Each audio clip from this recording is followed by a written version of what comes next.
Have you ever seen snails in the beaches? Yes, they have a hard shell-like structure that protects it against all dangers. Similarly, starfishes have a similar protection that gives it protection against all dangers in the water. Now, can these organisms be placed under the same phylum? Let us see.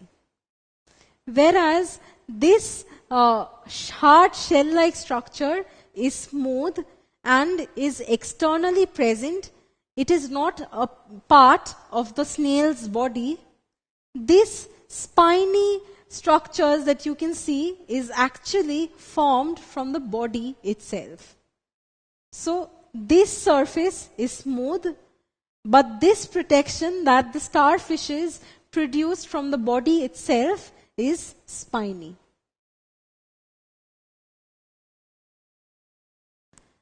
But if you turn the backside of these organisms, you will find that both these organisms have a very soft body. Now, both these organisms have a lot in common.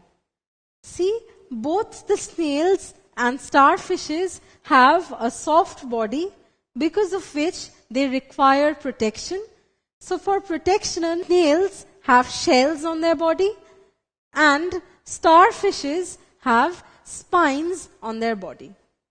But the major difference between them is that snails are radially asymmetrical.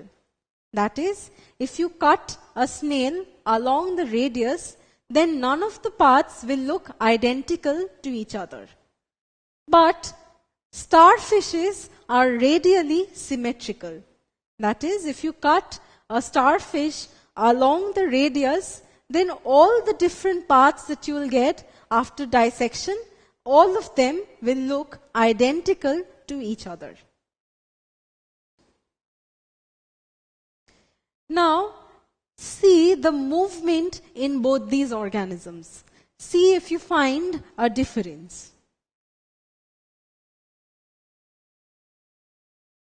See, snails move along with the help of their muscular foot, and starfishes have these tube-like structures which are known as the tube feet.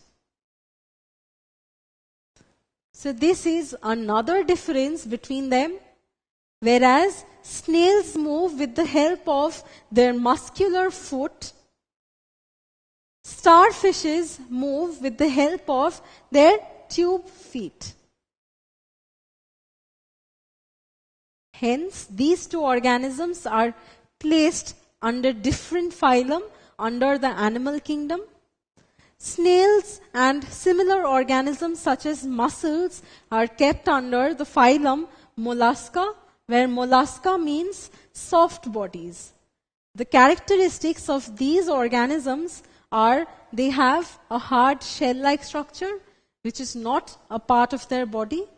It provides protection to these organisms which have a very soft body. They are radially asymmetrical, and finally they move with the help of a muscular foot. And these organisms, such as the starfish and similar organisms such as sea urchins, which has a spiny exoskeleton as a protection, is kept under the phylum Echinodermata, where echino means spine and dermata means the skin. So the various features of these organisms are spiny exoskeleton, soft body. These organisms are radially symmetrical, and finally they move with the help of their tube feet. So under the animal kingdom, there can be further phylums apart from the worms that we had classified before. These phylums that we discussed about today are phylum Mollusca and phylum Echinodermata.